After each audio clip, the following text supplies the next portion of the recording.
Bismillahirrahmanirrahim. Assalamualaikum warahmatullahi wabarakatuh. Alhamdulillah, nahmaduhu wa nasta'inuhu wa nastaghfiruh wa na'udzubillahi min sururi anfusina wa min sayyiati a'malina. May yahdihillahu fala mudhillalah wa may yudlilhu fala hadiyalah. Ashhadu an la ilaha illallah wa ashhadu anna Muhammadan abduhu wa rasuluh la nabiyya ba'dah. Rabbi shrah li sadri wa yassir li amri wahlul 'uqdatam min lisani yafqahu qawli. Terima kasih, pada kesempatan ini saya ingin menyampaikan beberapa hal yang ingin disampaikan kepada publik, dalam hal ini tentang visi dan misi Kementerian Agama dalam rangka masyarakat Kabupaten Kampar, masyarakat yang agamis dan dijadikan sebagai serambi Mekahnya Provinsi Riau. Adapun visi dan misi Kementerian Agama Kabupaten Kampar, yakni terwujudnya masyarakat Kabupaten Kampar yang taat menjalankan ajaran agama dan menjadikan agama sebagai landasan akhlak, moral dan etika.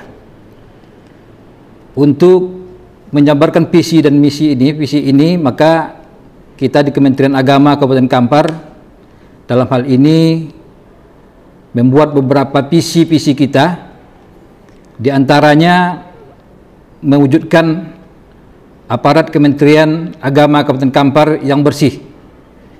Jadi kita mulai dulu dari lingkungan intern kita, memberikan contoh dan suri teladan terhadap masyarakat di Kabupaten Kampar.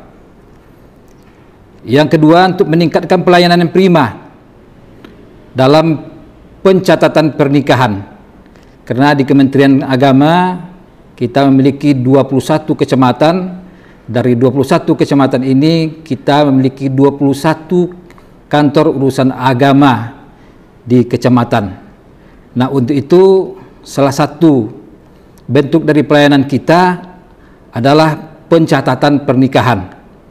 Nah, untuk itu perlu kita tingkatkan pengembangan keluarga yang sakinah, kemudian pembinaan produk halal yang ada di tengah-tengah masyarakat.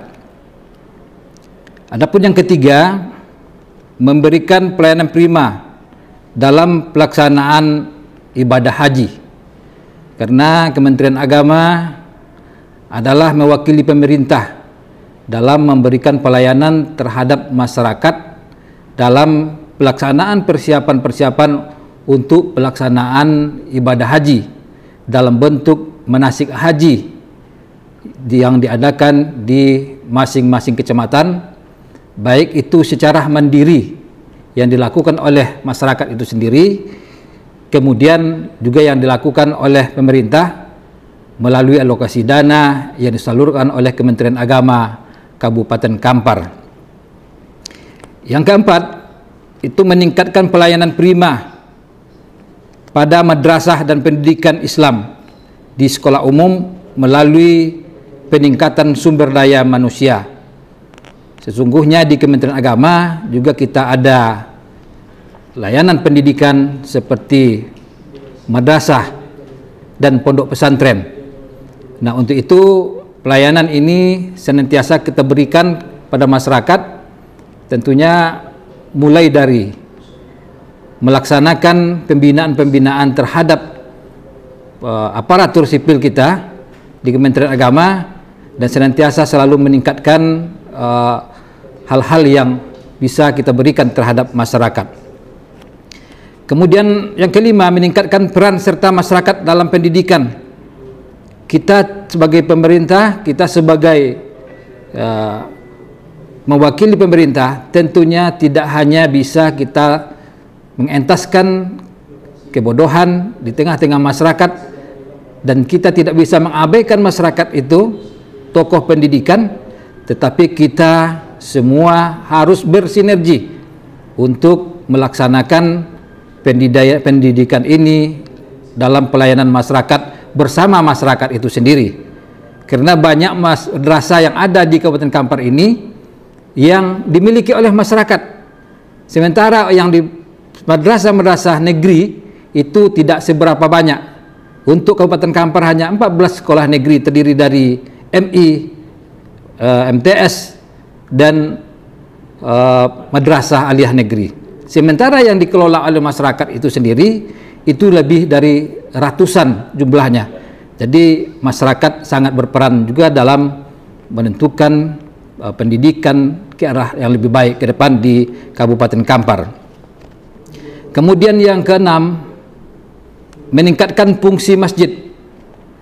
Masjid adalah tempat di mana masyarakat melaksanakan ibadah, baik itu secara langsung maupun tidak langsung.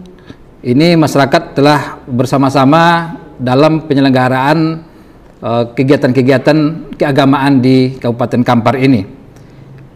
Kemudian Kementerian Agama juga sebagai fasilitator, memberikan penyuluhan-penyuluhan agama, memberikan ilmu-ilmu pengetahuan tentang agama, kemudian juga sebagai koordinator dan motivator.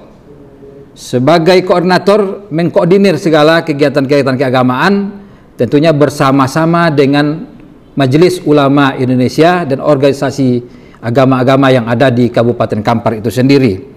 Kemudian sebagai motivator, kita juga memberikan motivasi terhadap masyarakat untuk senantiasa selalu meningkatkan ketakwaan dan keimanannya kepada Allah Subhanahu wa taala. Yang kedelapan, kita meningkatkan fungsi dan peran pengelolaan zakat. Karena zakat adalah salah satu kewajiban yang harus ditunaikan oleh setiap muslim. Nah, untuk itu kita senantiasa memberikan pelayanan, mengkoordinir segala sesuatu yang berhubungan dengan zakat ini, tentunya melalui badan amil zakat yang ada di Kabupaten Kampar. Yang kesembilan, meningkatkan dan memperkuat peran wakaf dalam rangka mensertifikasikan tanah wakaf. Yang ke-10, meningkatkan pelayanan dalam produk halal, dan yang ke-11, meningkatkan pelayanan pengukuran arah kiblat. Saya berpesan di sini bahwasanya pelaksanaan pengukuran arah kiblat itu bagi masjid yang sudah ada, kita tidak perlu diadakan pengukuran kiblat kembali. Tetapi kita mengharapkan untuk masjid-masjid yang baru didirikan ini baru kita laksanakan pengukuran arah kiblat. Karena banyak sekali permasalahan-permasalahan yang terjadi di Kabupaten Kampar ketika masjid yang sudah jadi kemudian baru diukur arah kiblatnya, terjadi pergeseran, dan inilah yang membuat kepanikan dan kerisauan di tengah-tengah masyarakat. Jadi saya menganjurkan kepada seluruh teman-teman yang ada di kabupaten kecamatan untuk senantiasa melakukan pengukuran ini hanya untuk masjid-masjid yang baru dilaksanakan atau baru dibangun. Kemudian peran strategi. Jadi ada visi, ada misi kita tadi. Kemudian apa saja strategi-strategi yang harus kita laksanakan? Yang pertama, meningkatkan pengawasan dalam program Maghrib Mengaji. Jadi di Kabupaten Kampar ini sekarang kita sudah peraturan daerahnya sudah ada tentang Maghrib Mengaji itu sendiri. Nah, untuk itu ini yang harus kita berikan pengawasan-pengawasan, baik itu di tingkat kecamatan maupun sampai ke tingkat kabupaten. Yang kedua, meningkatkan SDM, sumber daya manusia penyuluh agama honorer melalui pemberian tunjangan per bulannya. Nah, oleh pemerintah pusat saat ini sudah diberikan tunjangan untuk penyuluh agama honorer itu dari 500.000 menjadi 1 juta per bulan. Kalau dihitung persentasenya, maka persentasenya adalah 100%. Nah, mudah-mudahan dengan berangsur-angsurnya perhatian pemerintah ini terhadap penyuluh agama honorer kita menimbulkan semangat dari penyuluh-penyuluh kita ini untuk berkarya, berbakti untuk negeri kita ini. Kemudian yang ketiga, menanamkan nilai-nilai keislaman terhadap masyarakat melalui wirid-wirid mingguan supaya terwujudnya identitas Kampar sebagai Serambi Mekah Riau. Nah, sekarang ini selama pelaksanaan terjadinya corona ini memang ada sedikit penurunan ya, disebabkan oleh akibat corona itu sendiri. Namun pada saat ini setelah dikeluarkan aturan yang terbaru bahwa masjid sudah bisa berfungsi kembali. Ini ucapkan alhamdulillah rabbil alamin bahwa apa yang sudah kita lakukan pada sebelumnya dan terhenti sejenak pada saat kemarin dan saat ini sudah kita lakukan kembali pembinaan-pembinaan keagamaan di tengah-tengah masyarakat, sehingga dengan pembinaan-pembinaan ini di tengah-tengah masyarakat ini dapat terlaksana dengan sebaik-baiknya. Yang terpenting sekali adalah kita berharap kepada masyarakat itu setelah dia mengetahui apa yang telah diberikan oleh para ustadz dai-dai kita, walaupun sedikit tetapi bisa dia aktualisasikan di tengah-tengah masyarakat apa yang sudah dia dapatkan. Tak perlu banyak-banyak pengajian, tetapi insya Allah apa yang dapat ini harus ditindaklanjuti. Kemudian yang keempat, selalu memberikan pengayoman terhadap nenek mama alim ulama dalam bingkai adat bersandi syarat bersandi kitabullah. Jadi kita di Kabupaten Kampar ini adalah negeri yang beradat ya, kita